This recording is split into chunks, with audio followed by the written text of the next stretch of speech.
Hi friends అందరికీ ఈరోజు video ఏంటంటేనండి తోటకూర అండి. ఆల్రెడీ ఒకసారి నేను తోటకూర కోసేసాను, ఇది రెండోసారి కోస్తున్నాను అనమాట. తోటకూరని చాలా ఈజీగా పెంచుకోవచ్చండి, ఎందుకంటే ఇది చాలా ఈజీగా వచ్చేస్తుంది. దీనికోసం స్పెషల్గా మనం ఏమీ వేయనవసరం లేదు. నేనైతే నేల మీద వేసుకున్నాను, చాలా బాగా వచ్చింది. మీరైతే కుండీలో కూడా పెంచుకోవచ్చు, ప్లేస్ లేదు అనుకున్న వాళ్ళు.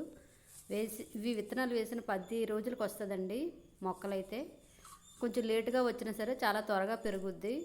తోటకూర ఫ్రైకి అయితే చాలా బాగుంటుందండి. ఇది నాటు తోటకూర. మనం విత్తనాలు కొనేటప్పుడే నాటు విత్తనాలు అడగాలన్నమాట. హైబ్రిడ్ విత్తనాలు ఉంటాయి, నాటు విత్తనాలు ఉంటాయి. హైబ్రిడ్ మొక్క చాలా పెద్దగా పెరుగుద్ది, నాటు మొక్క చాలా చిన్నగా పెరుగుద్ది అనమాట.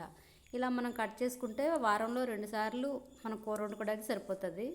అదే మొత్తంగా పీకేస్తే ఇంకొకసారితోనే అయిపోతుంది అనమాట. అలా పీకేయకుండా కట్ చేసుకొని వండుకుంటున్నాను. నేనైతే వారానికి 2 సార్లు వండుతున్నాను. ఫ్రై చాలా బాగుంటుంది, పప్పులో కూడా వేసుకోవచ్చు, పులుసు కూడా చేసుకోవచ్చు. ఇదిగోండి మొత్తం కోసాక ఇంత అయిందనమాట. చాలా ఫ్రెష్గా చాలా బాగుంది కదా ఫ్రెండ్స్. వీడియో నచ్చితే లైక్ చేయండి. Thank you for watching.